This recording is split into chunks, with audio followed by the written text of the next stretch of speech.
I'll tell you what, Shelley, we'll start with a roll call from your direction. How's that? Okay. Ready? Yeah. Shelley Shipley here.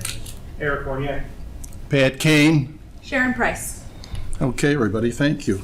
And can I ask someone here to please give us approval of meetings from last weekend's? Or, well, Shelley, you better not do it because you weren't here.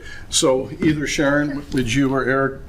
I make a motion to approve the minutes from the last meeting. I'll second. Okay, then that's approved. Now this year, this week I should say, it's funny, you guys are here every day. We come here once a year, it's funny. We're going to hear from the department heads on the 2022 capital budget request. So Sarah will. Sure, thank you. So tonight we have safety services. So we have police, fire, and dispatch here tonight to go over their requests. Just as a recap, we went over this last week of the dollar amounts that everyone requested by the department. And at the end of the meeting tonight, after police, fire, and dispatch go over their requests, we're going to talk about any reductions that we need to make in the different funds that we need to look at that we might need to balance out a little bit. So I have that done for us at the end of the presentation tonight, okay? Right.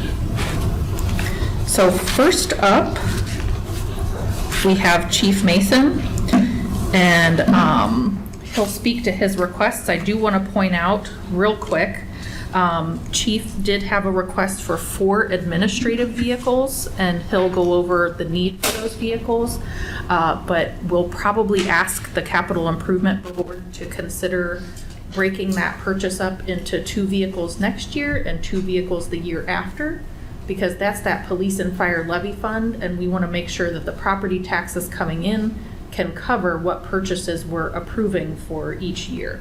And so after you see the requests that we have on the fire side, you'll understand a little bit better why we might try to break up that 4 admin vehicle request. Sarah, you're a mind reader. All right, Chief Mason, on to you. All right, good afternoon. Hey, Chief. Mine's fairly simple here. So first item is the Police Detective Bureau vehicles, year 2 of 2. So as you may or may not know, we lease vehicles for the Detective Bureau. 4 vehicles total, 2 in 1 year, 2 in the next. We do a 2-year lease. We work with a dealership out of Canton that's been very good to us. They're typically 2-year-old lease vehicles that are turned in. They give us a ton of miles. They're very good to us. The nice thing about that is we constantly have a turnover of vehicles, which is good for them. So that first item there is year 2 of 2 on 2 of the vehicles. Yeah, I have a little typo there. I'm sorry. It says DV vehicles year 2 Oh, wait a of minute, 3. you know what? It should be year 2 of 2. Sorry about that. Yeah, I'm sorry, sir. I was on the overall too. So let me back that up. Oh, do you want one of the packets, Chief? No, I have. You good? I Okay. was on the wrong page.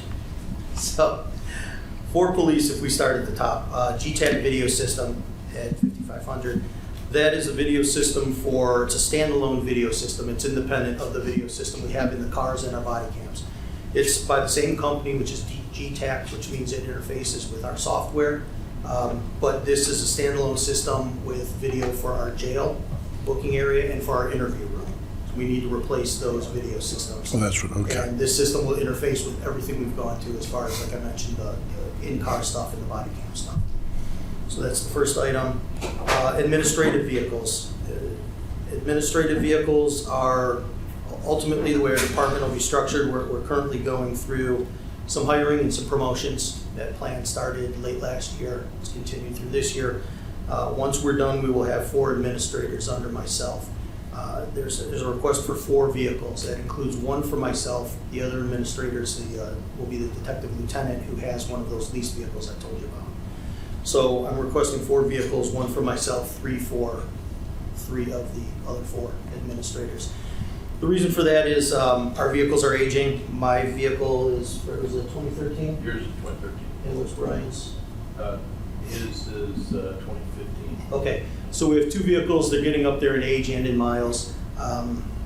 Those are the only 2 true administrative vehicles we have now. So as we change up our structure and add some administrators, I will need more, and I will need to replace the 2 that I have. Chief, let me ask you a real quick question. When we were talking to the golf course people, we were talking about the future of everything is electric. and they're actually going to have on some of the mowers, the power that turns the blades is going to be electric. They're hybrids. Have we ever thought of, has any other departments ever used hybrid cars for We detectives? do now. Well, not for the Our detectives. police cars are Yes, our hybrid. police cars are hybrid. How is that doing, by the way? I mean, it's just. It's Fred could probably speak better, but my understanding is they're doing tremendous. So, I mean, so it would be worth it on the administrative vehicles, maybe to look at some hybrids to get better cost savings and longer life out of them, or? We could, I would have to talk with Fred a little more. The reason we didn't is because the expense of the hybrid versus the gas and the amount of driving that myself and the other administrators do compared to the standard fleet. You know, we put substantially less miles on them. And a big part of a big benefit of the hybrid with the fleet is the hours. As you may or may not know, part of what kills a car is the hours, the idle time, especially a police car. You know, you're on a scene somewhere, the vehicle's not moving, but it may be running, powering the electrical system, the air conditioning, things like that. Yeah, that's a good point. Yeah, and it basically a 100,000 mile vehicle, if it's a police car, it's probably equivalent to what, 300,000. So the hybrids have helped out with that tremendously. As far as the administrative vehicles go, Yeah, you know, we put so little miles on it compared to those vehicles, the offset may not be. yeah, Be good worth point, it. very good point. Just Yeah. curious. No, great question, great question. And as Sarah mentioned, you know, depending on how things go, would be open to doing 2 this year, 2 next year if we could, you know, whatever helps us. So, the DB leases, you'll see it twice there. One is for year 1 of 2, which is 2 new vehicles to replace 2 that the lease is coming up on. And the other year 2 it should be 2 of 2, is for the other 2 vehicles that are in the second year of their lease. Great. So, Any questions? You Yeah. said that last one is year 2 of 2. it should be 2 of 2, correct? Yeah. You know, and Mr. Yeah, Kane also, That's a typo on my part, sorry about No, that. that's okay. I just want to make sure I heard it right. Yeah. as far as the Detective Bureau vehicles go, their mileage is relatively low as well. It is You know, too. to look into getting some type of a hybrid, there's not a whole lot out there that are being turned in. Like, we typically Yeah. lease the 2-year turn-ins, and to buy something wouldn't be worth it because they like to turn over the cars. They like to have the different cars, you know. Well, you know, I was every year. just saying to Sarah, and we were talking about this last year when it came to the kind of utility trucks. Sometimes, as you know, when the payment is done, whatever you purchased is done. So it's nice to pay something off and still have some usable life sure. and something to do with it, you know? And that's why some of these, you know, Yeah, and that's to your point, the admin vehicles, we keep them. Again, mine's a 13. When Yeah. we're done with it, we'll repurpose it within our fleet. So it won't, we do, once we pay That's- them off, getting it 10 years is sure getting your money's worth. Yeah, and our it money's is. worth. Thank you. it is. All right. Any other questions? No, thank you, Chief. Thank you. So like I pointed out on those 4 admin vehicles, if we break it up between 2 and 23 and 2 and 24, we can save any financing charges as opposed to, like we were talking about, breaking it up and paying the finance charges and having 2 years of payments. So if we can pull it off, I think that's probably what we would suggest to Capital Improvement Board is to approve 2 for the 2023 budget. And then we'd review the other 2 next year. Yeah, we got it. Okay. So next up, we have dispatch. We have Chrissy here to talk to us. And I think it was maybe Brian had asked for an update on the phone system that we approved last Yes. year. So Chrissy has a little update on that for us, and then we can also talk about the new requests that she has. So our phone system is in the stages of implementation. We went with the Vesta hosted system, which it is hosted by the county, so that we would be able to, that would be monitored 24 hours a day. Somebody who is always administrating it. Being a hosted situation, it's easy for them to push out updates to all the agencies that are on the system. Currently, all the contracts are being reviewed by law department, and after those are ready to be signed, then we will be moving on with the ordering of the system. Great. Well, make sure to tell Brian, thank you.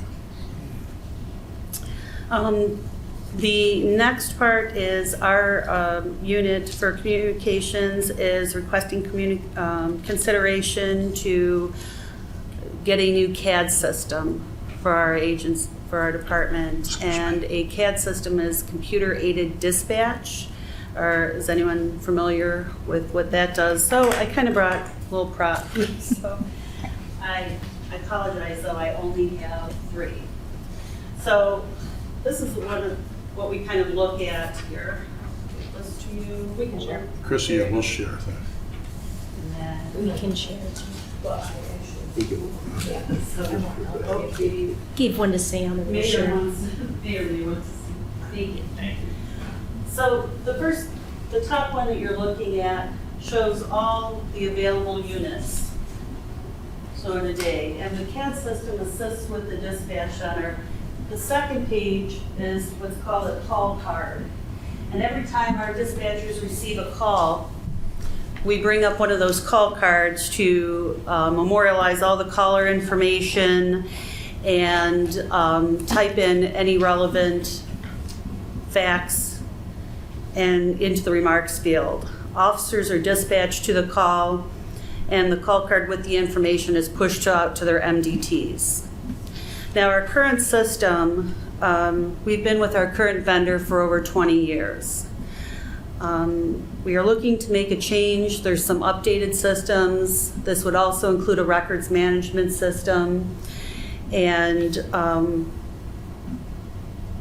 updated mapping, and there's different features with different vendors. Any questions so far? So on that, so moving from the previous system to the new system, is there any obligation to maintain the integrity of historical records in the old system? And From migrating the records over to the new Is that system, part of I've it? been speaking with the vendors presently and also with the law department in regards to being able to have the seamless transition and migrate our records over to a new system. So that's, from your perspective, that would be included in the cost of the new system? Yes. Okay. Yes. Chrissy, is this $50,000 a year a lease of equipment, software, service? Software, service, maintenance, it depends on actually who we go with. Right now, we're still in the early stages. I've met with 3 different companies, and we've had demonstrations of one of the CAD systems, kind of like another brief overview on the others. Going to go see the one live in action, and the other one we're going to have an online demonstration with as well. And what are we paying now with our current vendor? Our current vendor, we're paying maintenance, I want to say for records management, it might be around $24,000 a year. That sounds right. I was going to say 25. And for so. the maintenance of the CAD system, because they're kind of tied in together. Sure. Maintenance on the CAD system is a little over $12,000 a year. Yeah, I can get you those numbers for sure by Okay. next week. And so is this a 7-year commitment is the minimal commitment we got to make to get the new vendor? And in other words, I see here 1 of 7. So I mean, They are allowing us on a payment plan to pay for the new system. over 7. Yes. Yeah, Yes. I it's, see. it's a large purchase, obviously, to buy Okay. the whole new system, because this is, I don't want to say it's just a new vendor, it's a whole new product that they're essentially going So with. The to vendor- really, so to totally update and have something new after 20 years, it's going to cost us approximately $1,000 a month, really. If you look at it, right? 24, 36, Well, if you take, 38. if you're offsetting with the maintenance Right. contract, yeah, I mean, I get where you're going, but it's sort of a different animal because we're purchasing the Yeah. program as opposed Yeah. to, you know. I'm just trying to think of just on it. cash used up. It's not a whole lot of money to get a 20-year newer system. It Yeah, I get what seems you're like it would be a good buy. Anybody have any questions for Chrissy? Chrissy, I just had a question. I noticed it's blue and red for your unit calls. That's Fire department and police department. The red are normally the fire units Okay. that are in there, unless they're on a call, so. And is it Reminderville also? it Yes, looks like? yes. So over here, if a unit turns red, that allows us to, it tells us that, okay, you maybe haven't heard from him in a bit, you may want to check up on him. So that'll turn red, but over here, this will be blue for police and red for fire. And so that you know that these are the available units that are ready to go on a call. This is just been redacted because Okay. that was a true call that somebody was on, and I just wanted to be able to show you something that was on there. Great, Chrissy, thank you. Thank you.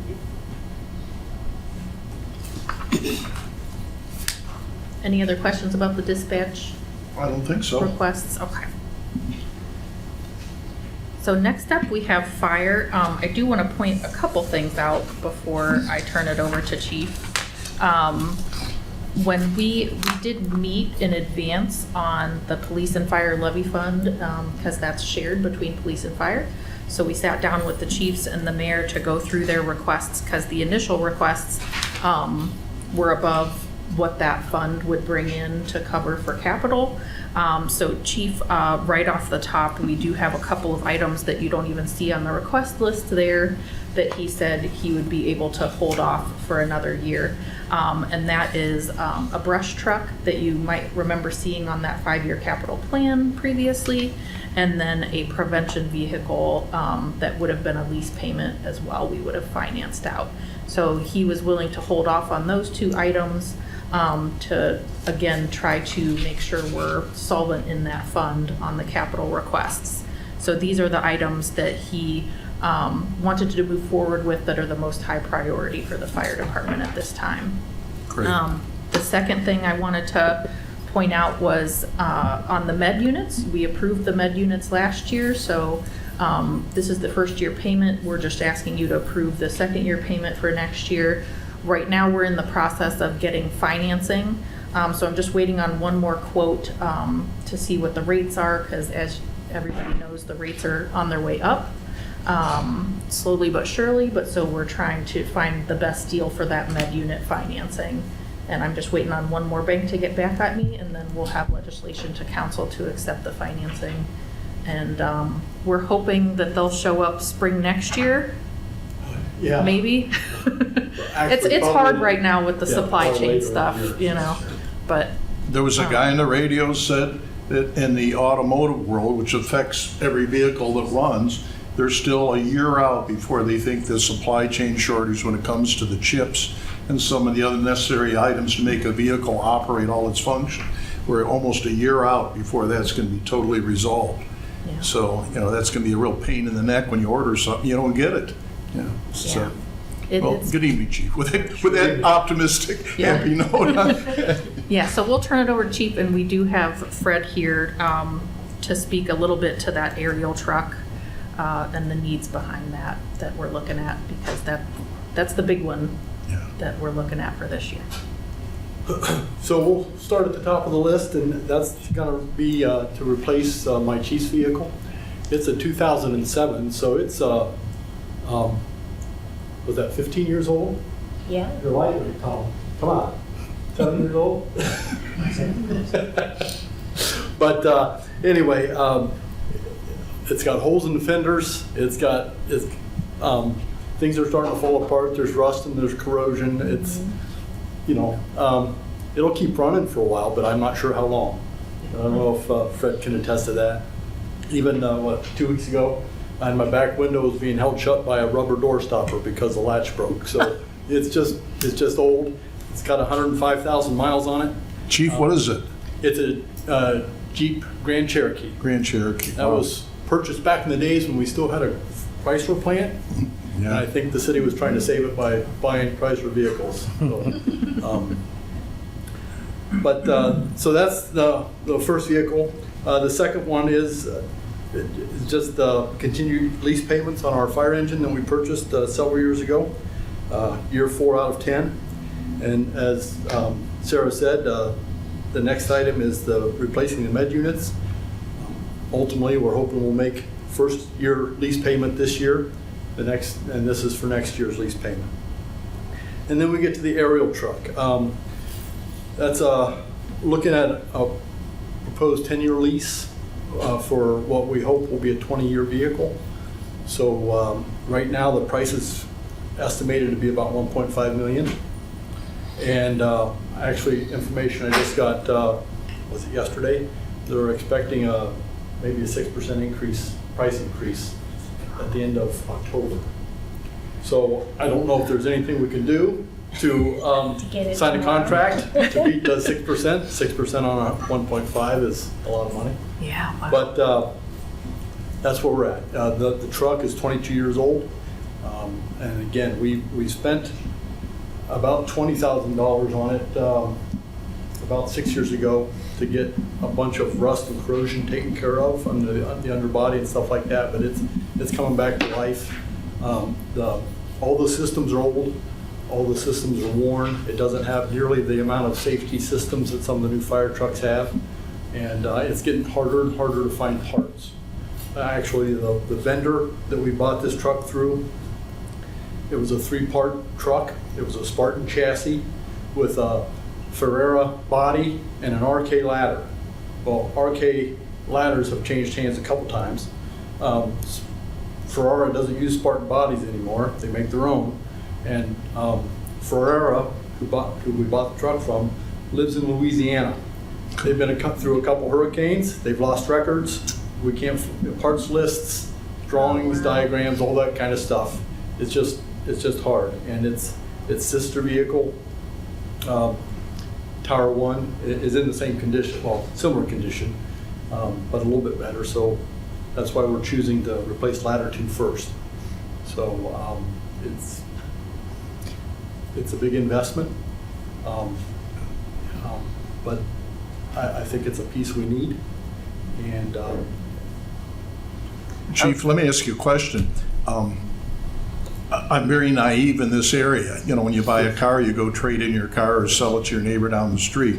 What do you do with a 22-year-old truck like this that new is $1.5 million? Are there other communities that buy them from us, or is there a market on the state website or something? Like, what do we do with this? there is some market. I know Fred's been having real good luck selling some of the used vehicles on Gov Deals and stuff like that. The fire truck, a ladder truck like this is going to be a little bit different because there's not a lot of people buying big ladder trucks like this. Where there's a lot of construction companies, repair companies that like an old ambulance because they can do stuff with that, but a ladder truck's a little different. So the demand, I don't know if the market's quite as hot for that, but there is resale out there. It's just a matter of, you know, right time, right market, and someone with money to make the purchase. So Now, I have another question. Once again, this is probably a silly question from watching too much TV, and I apologize ahead of time, but it's a great big ladder truck. We don't have any high rises in Twinsburg or real tall buildings. I'm just curious, does this ladder truck, I know it's old and I'm sure it needs replacement, things just don't last. But I mean, do we use it much? Is there a lot of utilization? It does get periodic use, and you're right. We don't have the height issue here in Twinsburg that you see on TV, like in New York or San Francisco or downtown Cleveland or something like that, with the ladder trucks up and straight up and down to hit the high rise. The way we operate though is different. In most of the cases where we're operating, especially in the industrial park, we're not operating from the street with the building right there. We're reaching over a parking lot, over a yard, a tree lawn, trying to reach the building. So the ladder's going horizontally, it's not more of a vertically. reach than more of a reach than elevation that we're looking for with this truck. But we do use it. We get a lot of alarm drops through the course of the year for smoke in the building, things of that nature. And in the industrial park, it's one of the heating units smoked a belt or a motor or something like that. We've got to at least check it out. And the safest way for us to do that is using one of these pieces of apparatus instead of trying to climb up a scuttle, a caged ladder with an SCBA on and a helmet and other gear. It's just more safe and efficient and quicker to use this piece of apparatus. Are any of those big new warehouses, and once again, I apologize for being ignorant, but it might be in the border, the big ones down 82. Are those Macedonia or are those ours in Those are Twinsburg? all ours. It is? Yeah, those are all in the city. Yeah, that's an important And issue. that's another a great point, actually. The the building construction methods that have been used in some of the buildings really suggest that we need to have this kind of a vehicle as well. One of the things we're concerned about in fire a situation is the collapse zone around a building. Now, a normal unreinforced masonry building in a downtown area like that, if there's some kind of a structural collapse, there's a good chance it's going to come pretty much straight down, maybe roll out into the street a little bit or something of that nature. The buildings we have up at Cornerstone are tilt-up slab buildings. So those walls are 40 feet straight up, one piece reinforced. If there's a fire in the building, it's just the physics. The metal trusses heat up and push out, and they just want to lay those 40-foot walls straight out. Oh, boy. So for the best safety, our vehicles need to be outside of that zone from the beginning, so we don't end up being a kickstand for one of those tilt slabs if they happen to Well, fall that out. helps us understand the need for this type of a truck and what you Yeah, do with it. it's not just height. There's just a lot of different dimensions that the way we utilize that piece of apparatus. Any more questions, guys? Yeah, Chief, can you tell me the sister truck, what's the age on that? I know it's similar. Same age. Same age, so it's just in better I think we condition. received them 6 months apart. Okay. They were ordered together. So, but conceivably, we're going to be having this conversation real soon about. We're looking at some options. Okay. One of the options we're looking at for the second truck is to do a refurbishment. Okay. It's in a little better condition. It is not on the road quite as much as Ladder 2. So we're hoping that we can look at refurbishing the truck. And that, the starting conversation for that is $250,000. Mm-hmm. But we think we might be able to get 6 to 10 more years out of it and maybe be able to offset the life cycles of these So they're- pieces. Because these original trucks were both purchased at the same time, so. It was cool when it happened, Yeah. but in hindsight, it Right. wasn't Yeah. maybe a great plan. Sure. Yeah, and we have Fred back with us next week to talk fleet overall and as well as the service and the wastewater treatment plant requests for vehicles. But I did bring him here tonight to speak to Ladder 1 versus Ladder 2. So Fred, if you have any input on, why we're doing Ladder 2 instead of Ladder 1 and what the plans are for Ladder 1, that would be great. Along the lines of what she was saying. The chief hit most of the chief hit most of the highlights there, depending on how deep you want to go in. The two vehicles are very similar. As he mentioned, they were 6 months apart. They're virtually the same chassis. One's a ladder, one's a tower. The one truck has had a little more, a few more items taken care of that have been replaced the last couple years. So they're real close, but this truck is probably the truck that should be replaced first.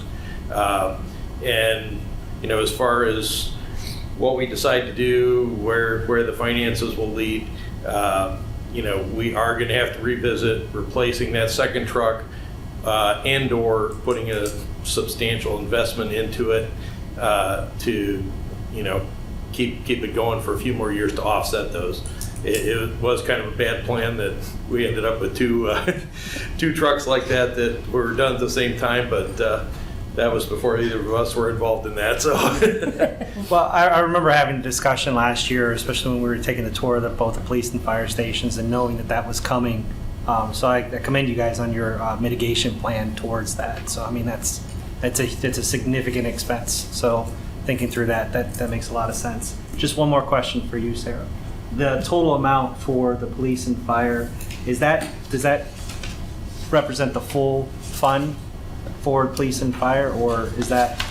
Yeah, so that number back in the beginning, that includes all the requests that you see on those 2 pages, well, 3 pages, including dispatch.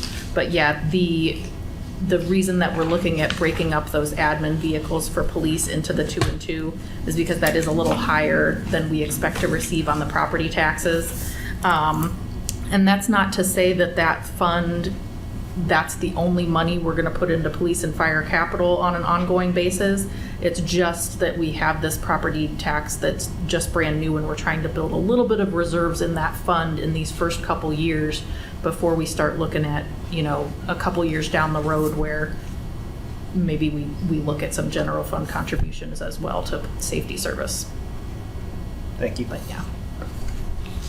I mean, that's really another big piece. I mean, historically, the city is probably, prior to the last 10 years, paid cash for everything. So, on one hand, that's a lot of money going out, but on the other hand, there's no financing charges on that. So, obviously the Yeah, that sure helps. climate's a little different now, so.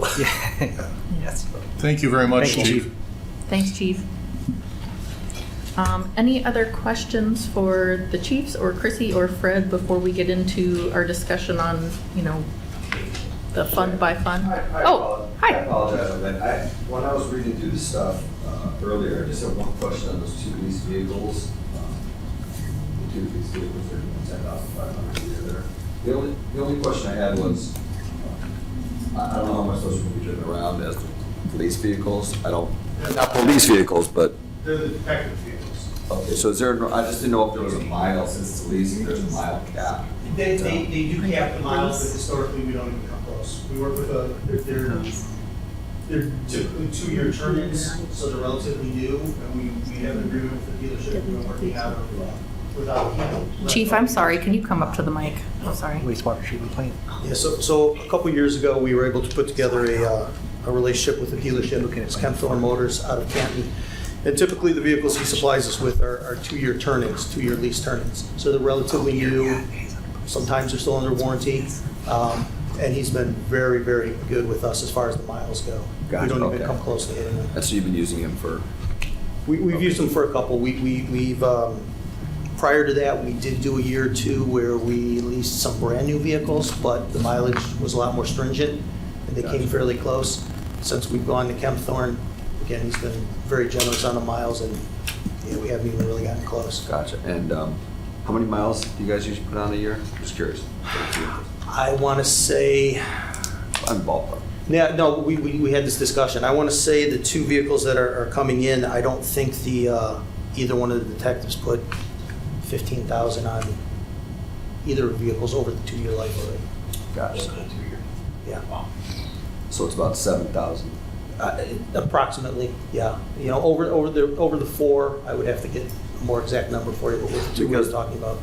With numbers that low, I guess the question is it worth leasing versus buying? That's why I was wondering that, because on those low miles, you would think that vehicle would last so long. Is it worth? It is because there's a variety of reasons. It's more the nature of what they're using them for. Yeah, That's what I didn't hear you. It's more the nature of the detective vehicles, Okay. what they're using those cars for. There's a purpose to having them change over correct. frequently so that they're not recognizable. Anything else? Not to jump in on Chiefs. No. Okay. It was just asking. Yeah, no. That's exactly why. Makes sense. We try not to point them out too much. Okay. Anything else? No. Okay. Thank you. All right. So any other questions for these folks? Okay. All right, so then we talked last week, I promised you that I would have some numbers on the different funds and where we need to look to see if we need to review any requests for not approving them through the finance committee. So we already talked about tonight, we pointed out doing the police admin vehicles 2 and 2. The other funds that we need to look at are just the regular old capital improvement fund. So that's where we pay for our service department vehicles. You had that engineering vehicle that Amy asked for last week. We've got a building department vehicle. So when Fred's here next week, we're gonna be looking at the fleet purchases in total. And then the other thing that we're gonna look at is on that grant that we talked about last week for Parks and Rec. That was where we got that 50-50 match from the state. but it's a big dollar amount. It's 340, just shy of 340 grand from the city, 340 grand from the state.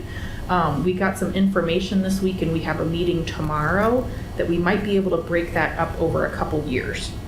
So that'll help us out a lot as well with the capital. So we might, after we have that meeting tomorrow, I might ask you to approve a piece of that grant as opposed to all 3 sections all at once.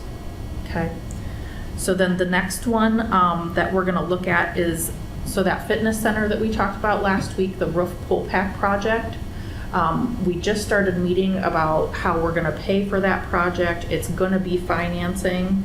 It's just a matter of what the dollar amount that is gonna look like that we're actually gonna borrow, because we're gonna get some contributions towards that project.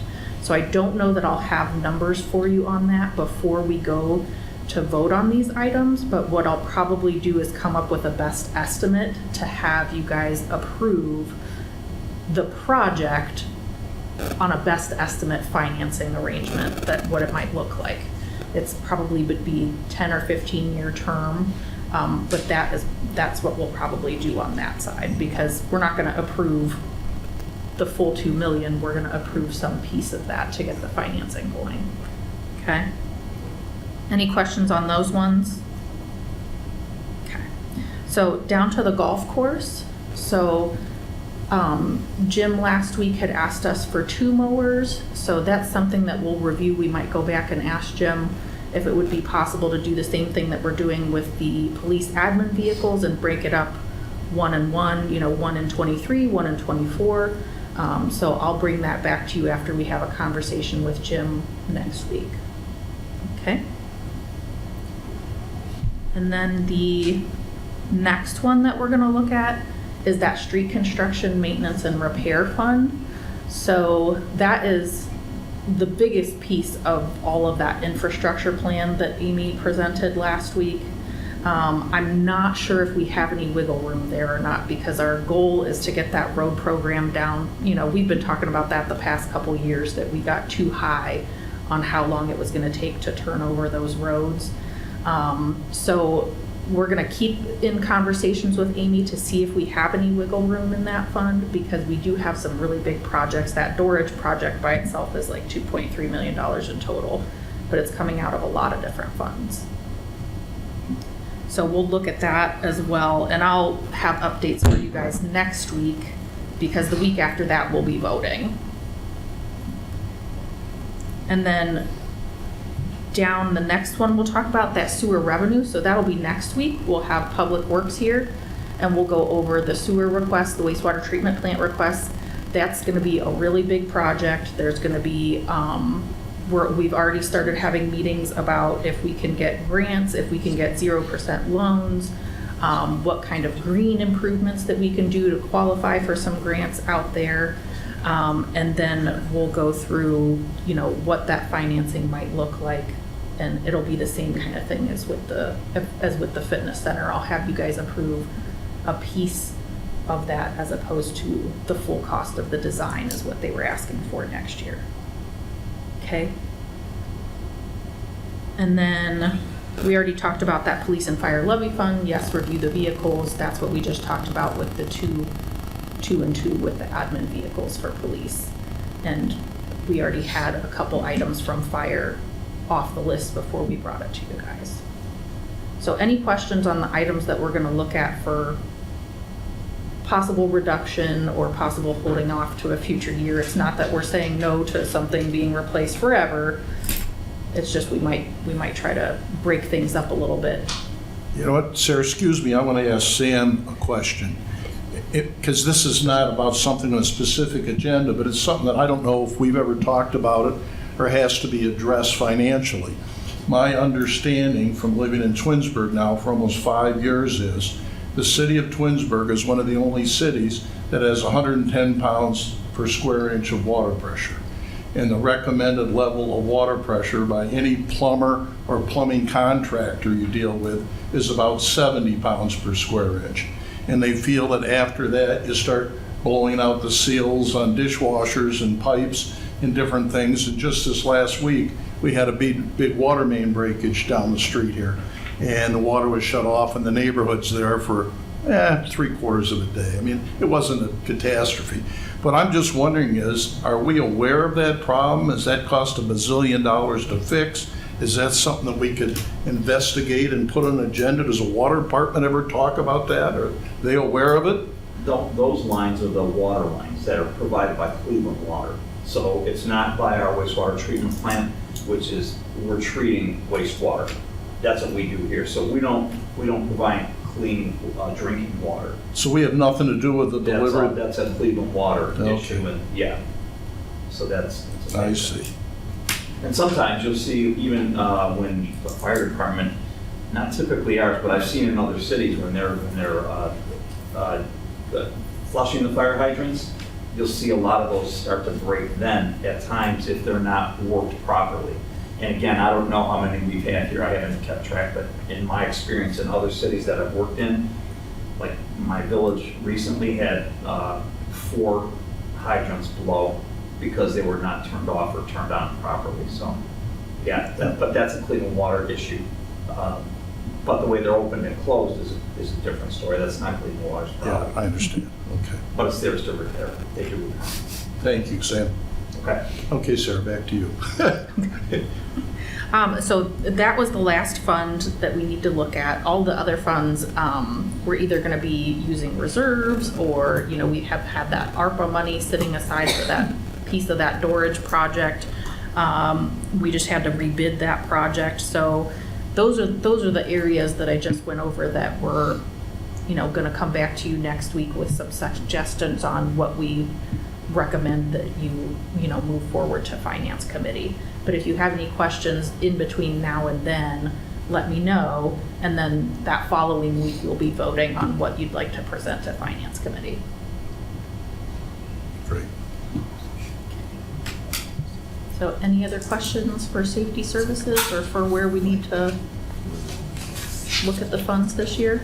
I think at the moment, we're questionless. Okay. All right, that's all I have for tonight then.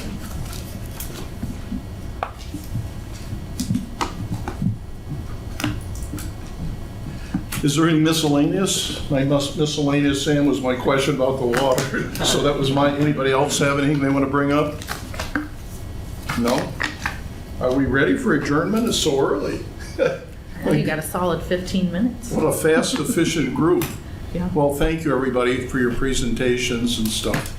In the last couple of years that I've been in this committee, as I said to the group last week, and I'll say it to you, I am very impressed, and I think I speak for all of us, the level of professionalism and detail and being conscientious. As I've said to Sam a number of times, too bad everybody in the city couldn't come to these meetings or see how hard everybody works and what this means to everybody, But it's fun for me as a resident to be here to see you guys, so thank you. Okay, a motion to adjourn, please. Motion to adjourn. Seconded. Okay, we are adjourned. Thank you.